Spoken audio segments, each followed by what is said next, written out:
This film is sponsored by New York Life and its dedicated agents, proud sponsors of NFL Team Highlight Films. New York Life, the company you keep. Touchdown, Washington Redskins. The Redskins have taken control of another Super Bowl with an explosion. I guess more or less when you win, you get complacent sometimes. After you win, you know, everybody's after you. Everybody in the league gunning points. In the NFL, it's easy to go from being high on the hog to being hog-tied by your opponents. When you're the defending Super Bowl champions, it's tough to get back in the swing of things. You're every opponent's biggest game, the roadblock in their quest to be best.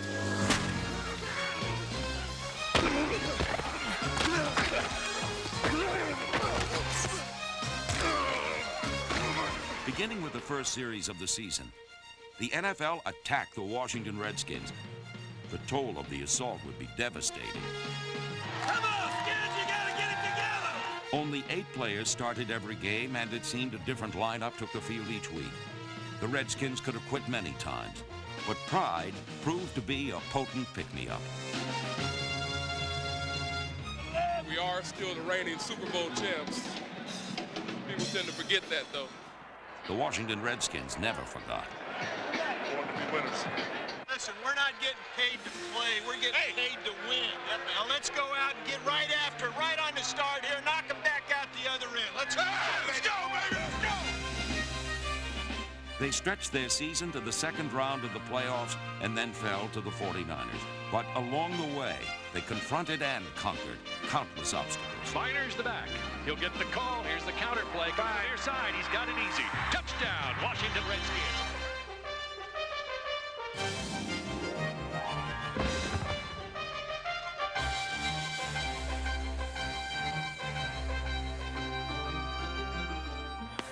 All day long! All day long!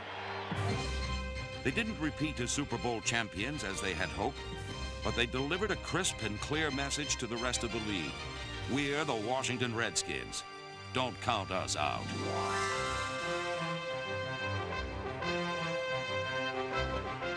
Let's go! Don't ever count us out, baby. Let's go! Don't count us out! We're still in it. Don't count us out! They got their run sequence, and it looks like Rippon hands it to Biner. Option play. He's got Orr wide open at the 15, 10, 5. Touchdown, Washington Redskins.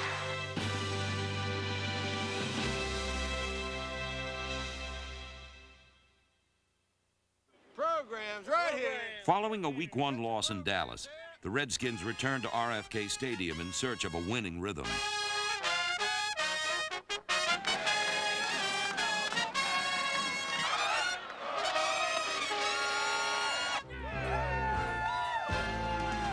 Motion by Monk over to the far side. Back goes Rippon a pass in the end zone. Look, and he's got Biner. He's got him to the goal line. Touchdown, Washington Redskins.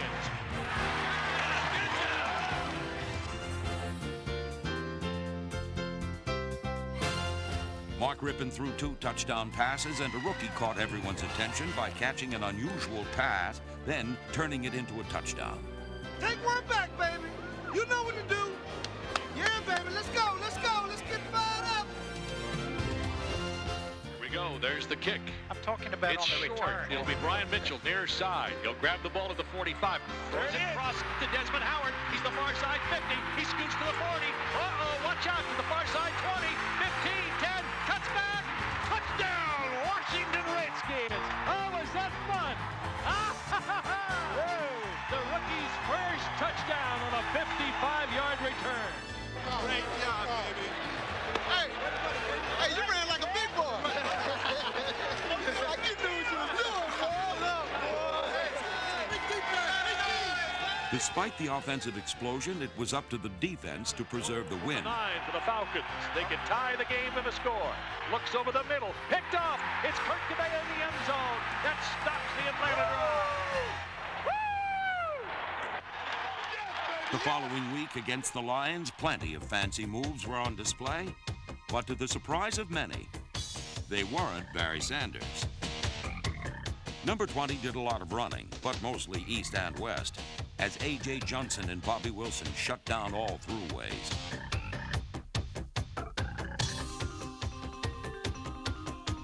Ernest Biner, meanwhile, found no traffic on the road to the end zone. The snap, hands to Biner over the left side. Got a fleet ahead of him, crosses into the end zone. Oh, it was a perfectly executed counter tray, a play John Riggins helped make famous. It seemed only fitting a full moon be hovering above when Washington honored one of football's most colorful characters. First, the Redskins gave Riggo his Hall of Fame ring. Then they gave the Broncos a beating.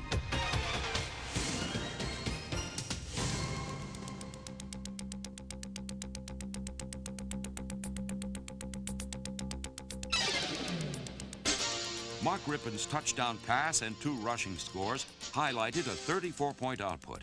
But the key to this win was a defense that just couldn't wait to get to John Elway and company.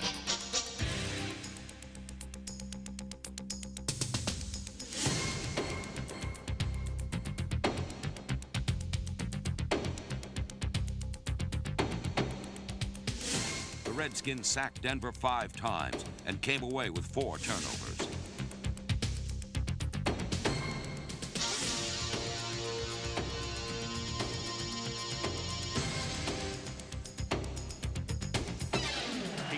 snap, play action fake, rushed back, tries to throw screen, picked off by Wilbur Marshall. He's gone. It's touchdown, Washington Redskins.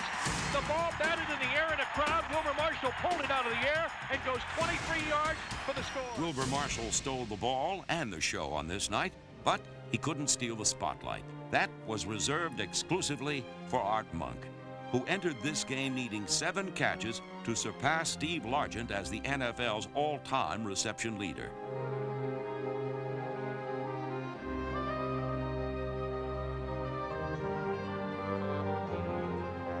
Art Monk needs 1. He's stacked out here to the near side, in motion to the far. Rippon is back, looking for Monk on the out pattern. He's got it at the 27, out of bounds at the 23. Art Monk is now number 1, the most prolific pass receiver in the National Football League's history. After 820 catches, it was time for the NFL's new receiving king to assume his throne and take his royal ride. A teammate once said that Art Monk is quiet about his work, very loud with his results. For 13 years, he's just done his job, and he's done it better than anyone in the history of the game. Congratulations, Art. Good day for some bird hunting. When those birds from up north make their annual migration, the Redskins can't help but get excited. I wonder who we play today. Eagles, baby. Eagles, baby. Eagles. Facing Philadelphia seems to bring out the best in the Redskins, who scored on their first possession. It's first down and 10, first and goal. Rippon rolling to his right, looking, throws it, got to complete. The early touchdown would be Washington's only, but this still would be a dark day for Philadelphia. The Redskins' defense continued to flex its muscles, and it pulled no punches when it came to stopping Randall Cunningham.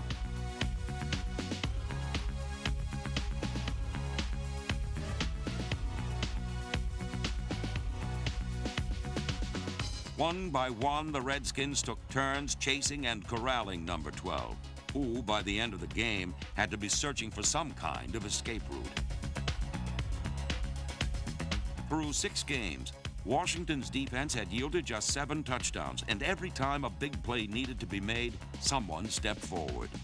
The 4-2 Redskins were on a roll. After the Denver game, and then especially after the Philly game, we could feel a sense of unity. The guys were having an attitude of winners again, going out and just playing what we call Redskin football. Redskin football means finding ways to win.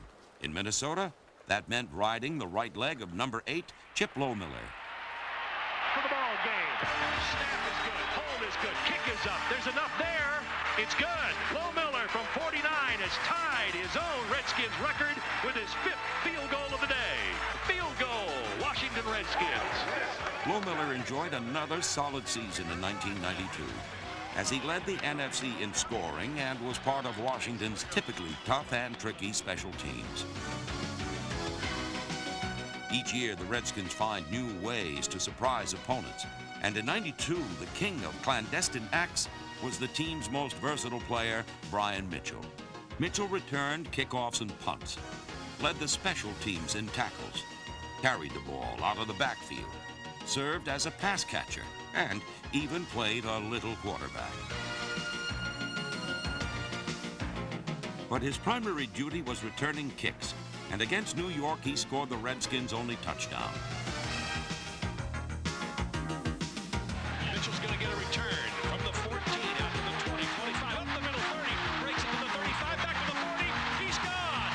There he goes to the 35, the 30, the 20, the 10, touchdown. Washington Redskins as he swan dives into the end. Mitchell's swan dive made a big splash, but the rest of the night for Washington was pretty much a flop.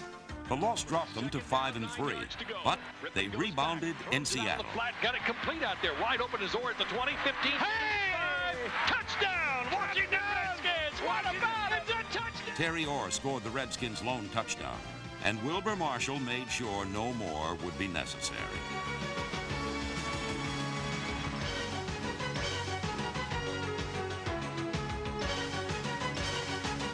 In a year when inconsistency and uncertainty were cruel companions to the Redskins, Wilbur Marshall and the defense never were paid a visit.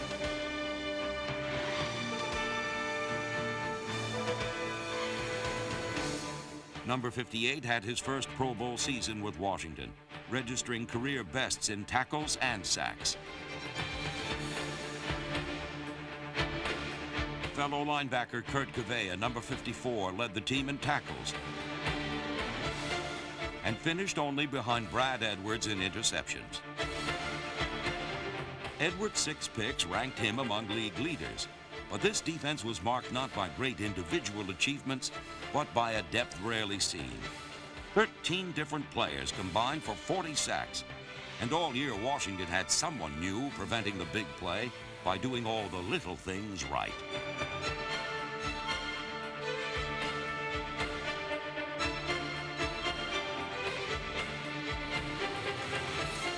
This defense gave up more than 2 touchdowns in just 3 games.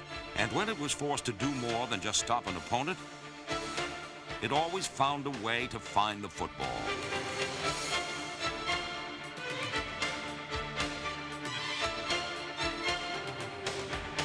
It was the epitome of total team defense. And it was a primary reason the Redskins were able to win at least 10 games for the 4th year in a row.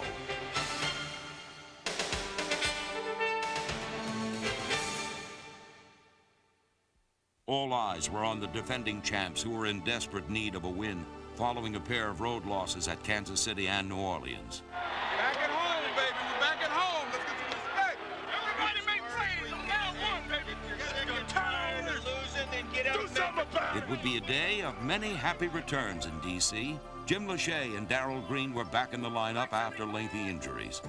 Is it any coincidence the Redskins surrendered neither a sack nor a touchdown?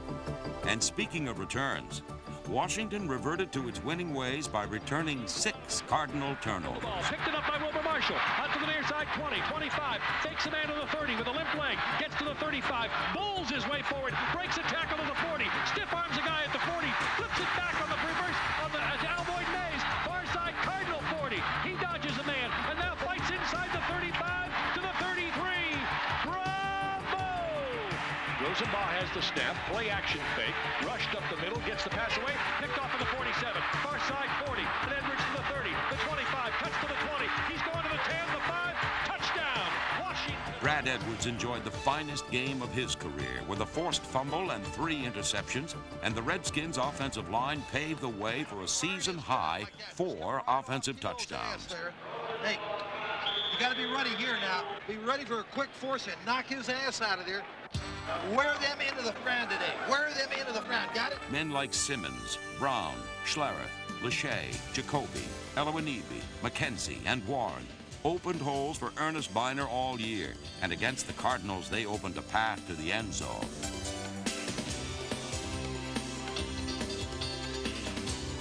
The Hogs also provided perfect pass protection, as the Redskins threw for 3 scores. From the 13, bootleg around the right side, complete to Sanders' 5-yard line, touchdown, Washington Redskins. Washington continued its aerial assault in New York the following Sunday by dropping a bomb on the Giants. Second down and 13, Rippon rolling out to his right, gonna go deep, he's got Monk on the fly at the goal line, caught, touchdown, Washington Redskins, and a beauty. The Redskins' passing game was back to form, and so was Ernest Biner, who ran for 100 yards and 2 touchdowns.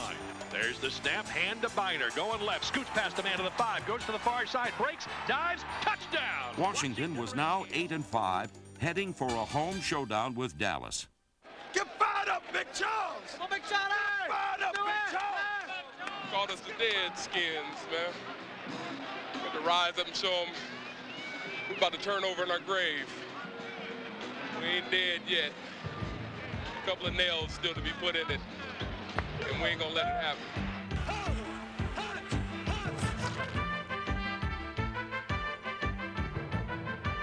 It was a classic struggle, one that only could be waged between the defending champs and the champs-to-be. All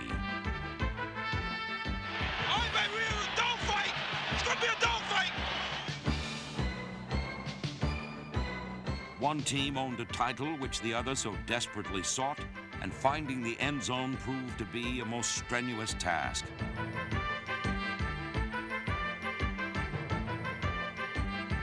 Normal modes of scoring wouldn't suffice in this game, so the Redskins turned this physical war into a strategic battle of the minds.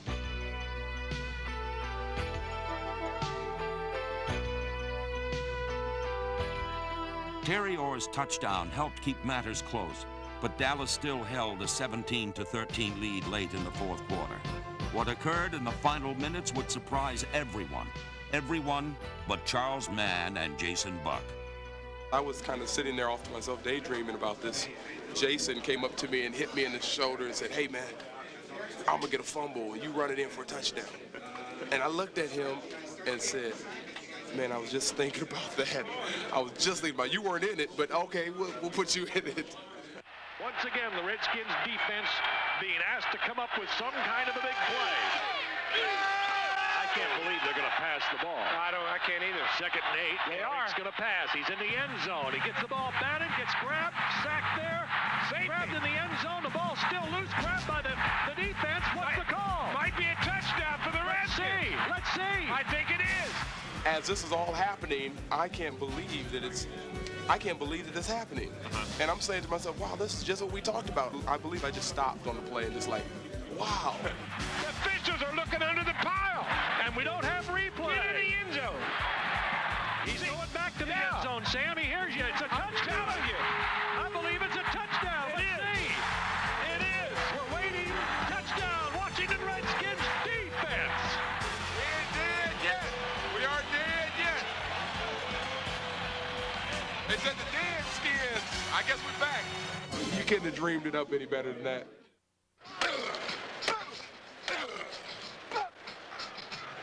How do they look?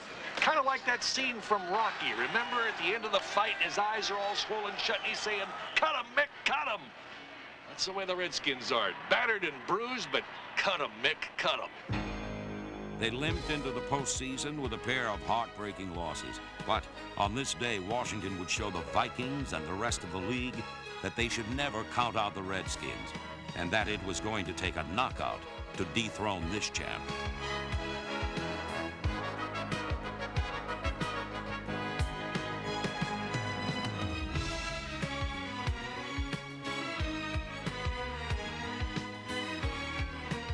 Keep playing hard, D. Let's get the ball. Turnover time.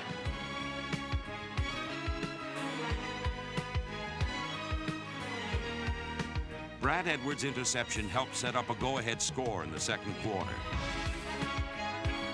Here we go.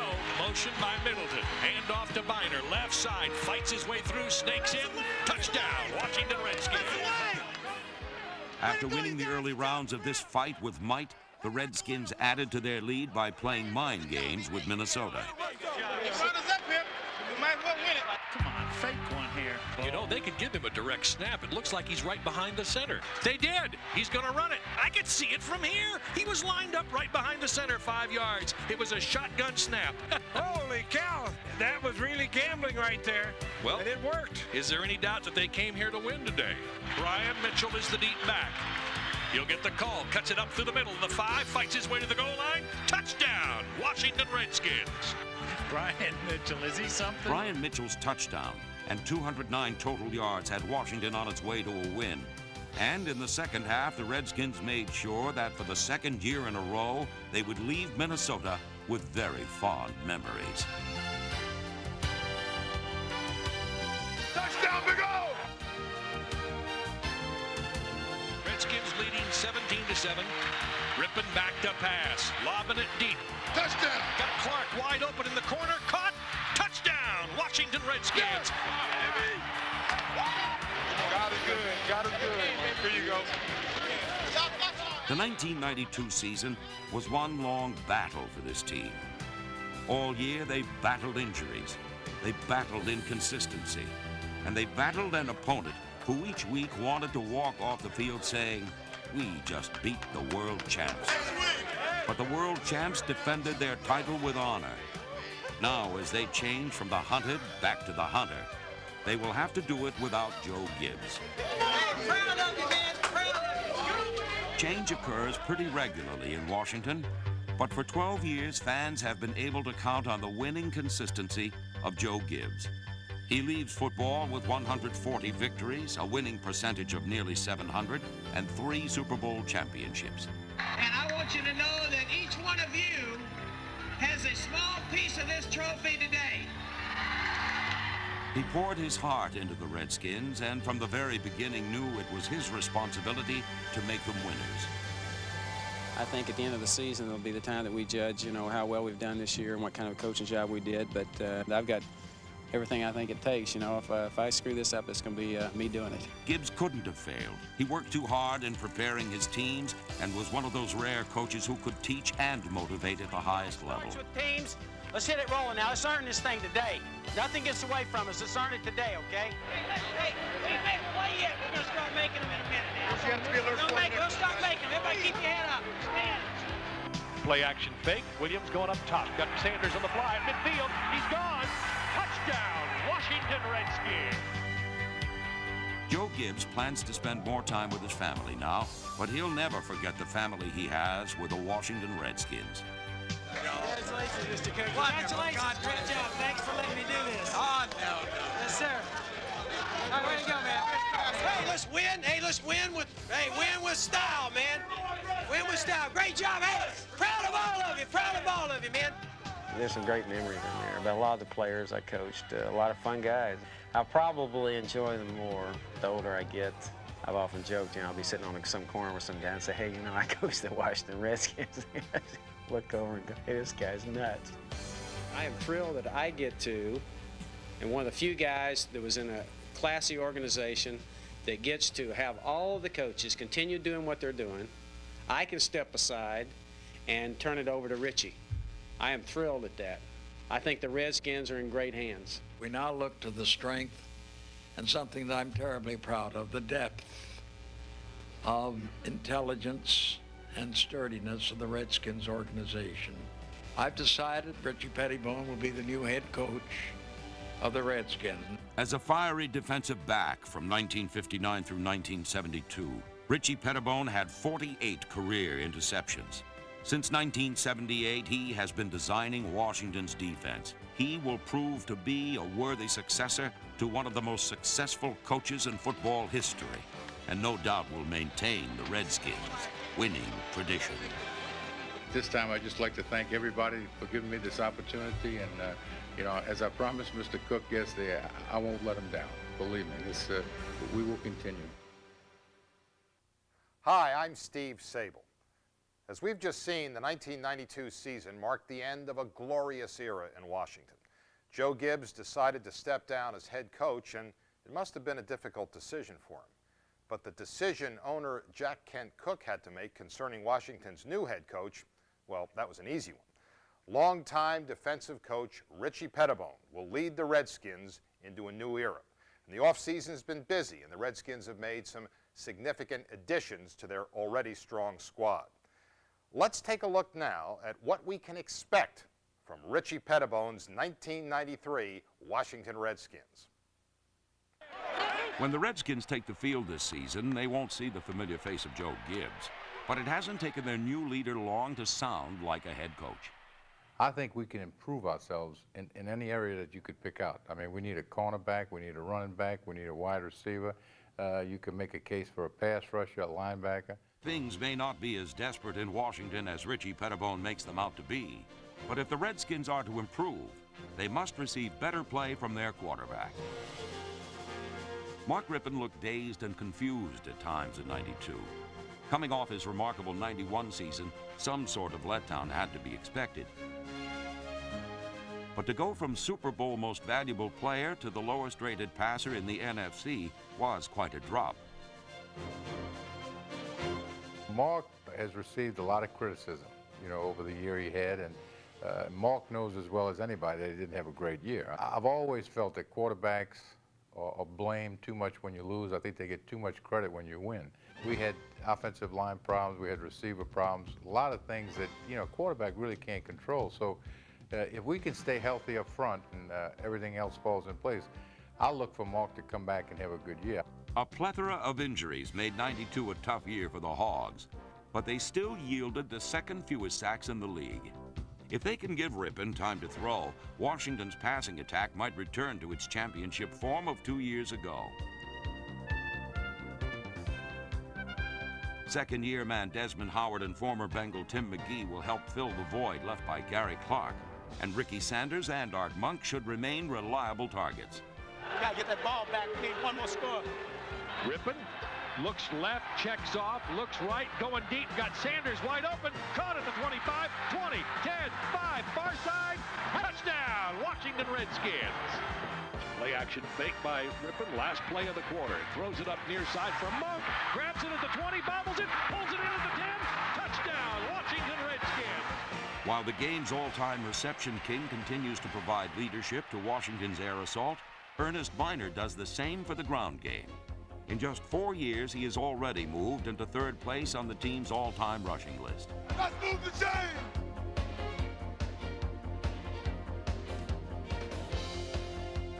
Only a back injury in the final game of the regular season prevented Biner from rushing for 1,000 yards for the third consecutive year. He finished with 998 yards and scored a team-high 7 touchdowns. Here's the snap, here's the handoff. Up the middle, Biner, untouched, walks into the end zone. Touchdown, Washington Redskins. With Richie Pettibone planning to use more two-back formations, number 32 Ricky Urbans and return specialist Brian Mitchell, who showcased his many talents in last season's playoffs, should see more playing time alongside Biner.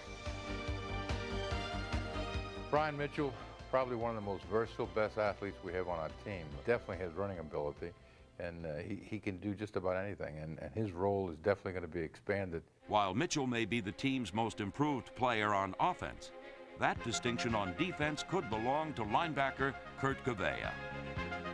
He's a football player that makes plays. He might not be the biggest or the fastest. He may be the smartest, and he certainly has what we like to call great instincts. He has a nose for the ball. A lot of guys, they just can't make plays. They're afraid to make plays. This guy's he's a playmaker, and he's one of our best players. As is Wilbur Marshall, the Redskins' lone Pro Bowler in '92.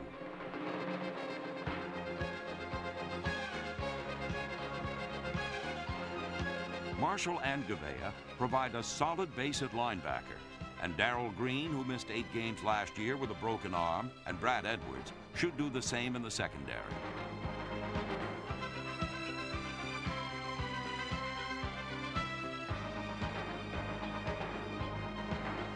Up front, Charles Mann will lead a veteran group that will be bolstered by the addition of former Viking Al Noga.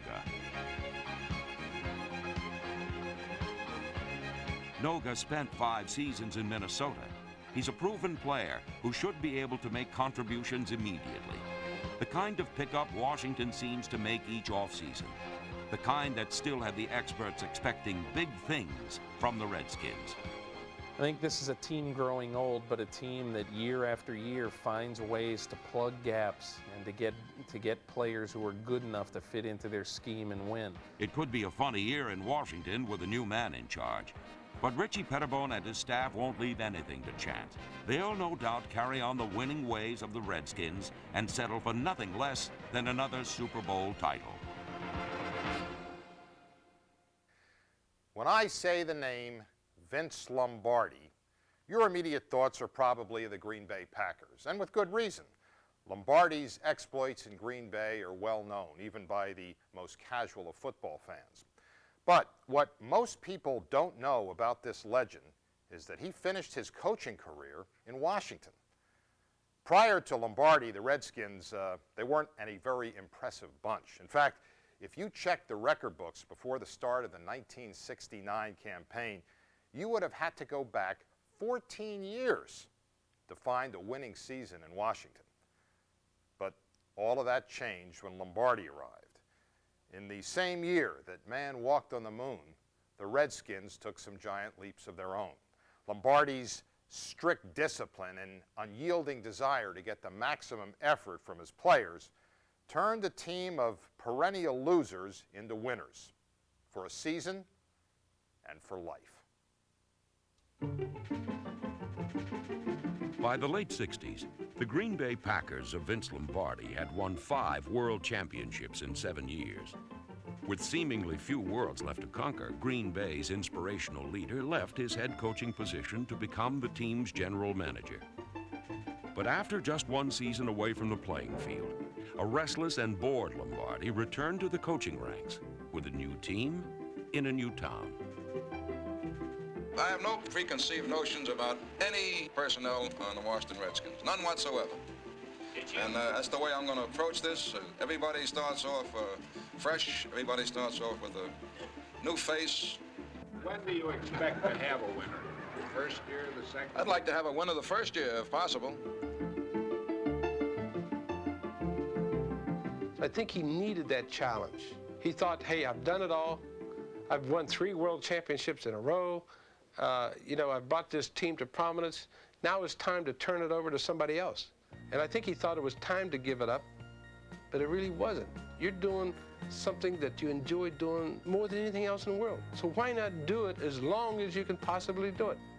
I knew him from the New York days, and I knew him from competing against him that there was no finer coach in football than Lombardi.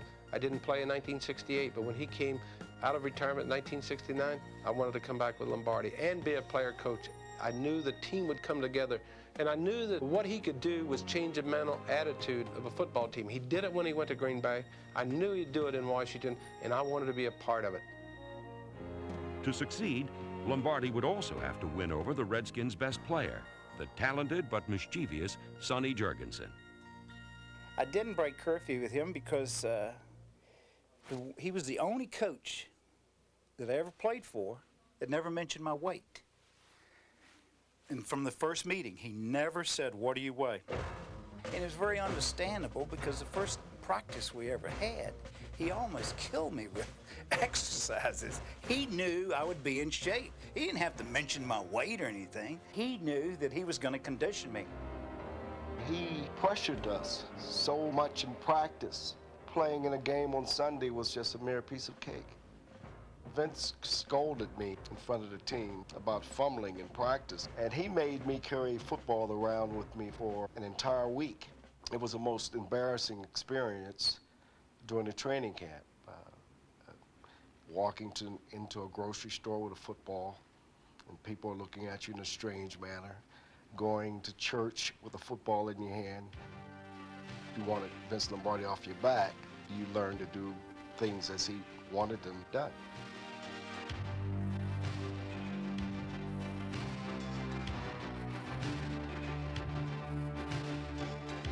The coach's stern lessons took hold as Brown rushed for the most yards by a Redskin in nearly 2 decades. But equally important was Lombardi's solution to Brown's hearing disabilities, a step that helped Larry to become NFL Rookie of the Year. Vince Lombardi had already concluded that I had some sort of hearing impairment, and the day that hearing aid was installed in my helmet, he went to one side of the room asked me to put the helmet on and go to the other side of the room, and he said, "Larry, can you hear me?" And I said, "Coach, I've never had any problems hearing you." Lombardi's booming messages were especially audible to quarterback Sonny Jurgensen.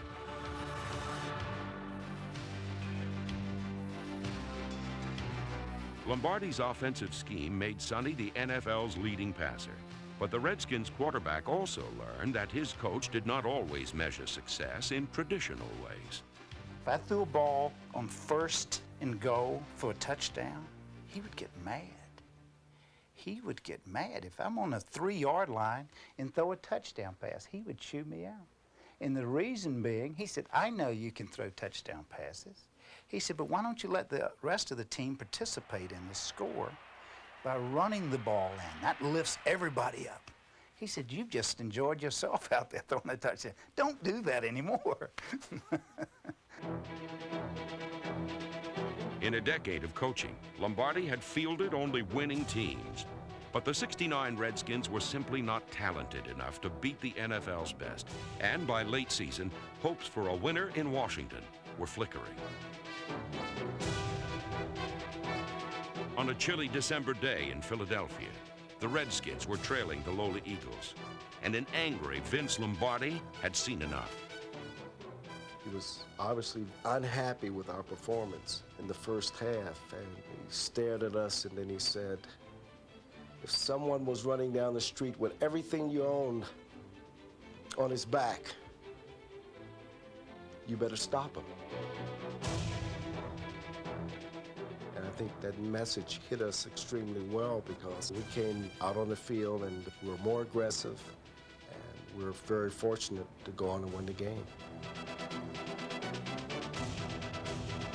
With a 34-29 victory in hand, Washington needed only to beat the New Orleans Saints in the final home game of the season to clinch the Redskins' first winning record since 1955.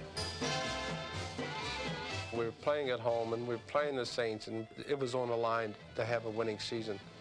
And we knew how bad he wanted to do that. He never had a losing season.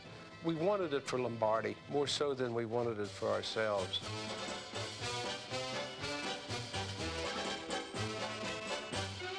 Washington struggled, but still managed to beat the Saints. Lombardi's Redskins ended the year with 7 wins, 5 losses, and 2 ties. But sadly, the coach would not get the opportunity to improve on his team's record. I remember him calling upon our trainer many, many times in 1969 because he was having pain and stomach discomfort. And he would call Joe Cuso, who was our trainer with the Redskins, and say, "Joe, get me some of that Digel, get something for my stomach." But I firmly believe that he had possibly the beginning of that cancer in 1969. But Coach Lombardi, as most of us remember, had this thing about pain. In fact, he used to talk to his players. Pain was always in your mind, and he wanted you to play with injuries. And I think part of that philosophy, he believed in it himself. So as a result, he did not have himself checked for this discomfort in 1969. I believe the cancer was growing, and when they opened him up in 1970 in June, it was too late. The next time I saw him, we played a preseason game in Baltimore, and he was history. I mean, he couldn't talk, he could only whisper, and he called the football team together. And I'll never forget what he said. He almost whispered it. He said, "I just want you guys to know that you're my team. I selected you to play for the Redskins. You're going to be great." That's all he said.